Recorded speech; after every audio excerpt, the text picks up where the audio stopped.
Kozhikode real estate വ്യവസായിയെ കാണാതായിട്ട് 8 മാസം പിന്നിടുന്നു. ബാലുശ്ശേരി സ്വദേശി മുഹമ്മദ് ആട്ടൂരിനായി ജില്ലാ പോലീസ് മേധാവിയുടെ നേതൃത്വത്തിൽ അന്വേഷണം നടക്കുന്നുണ്ടെങ്കിലും ഇതുവരെ ഒരു തുമ്പും കിട്ടിയിട്ടില്ല. കഴിഞ്ഞ ഓഗസ്റ്റ് 21-നാണ് വ്യവസായിയെ നഗരത്തിൽ നിന്ന് കാണാതായത്.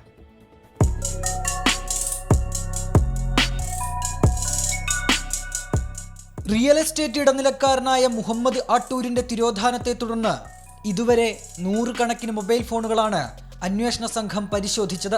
ബന്ധുക്കളും സുഹൃത്തുക്കളും ഉൾപ്പെടെ 240 പേരുടെ മൊഴി രേഖപ്പെടുത്തി. മുഹമ്മദ് ആട്ടൂർ യാത്ര ചെയ്യാൻ സാധ്യതയുള്ള കർണാടക, ആന്ധ്രാപ്രദേശ്, തമിഴ്നാട് എന്നിവിടങ്ങളിലെ വിവിധ ഓഫീസുകളിലും പോലീസിന്റെ പരിശോധന നടന്നു.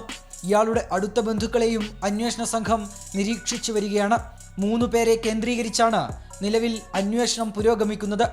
ജില്ലാ പോലീസ് മേധാവി രാജ്പാൽ മീണയുടെ നേതൃത്വത്തിലുള്ള പ്രത്യേക സംഘത്തിനാണ് അന്വേഷണ ചുമതല.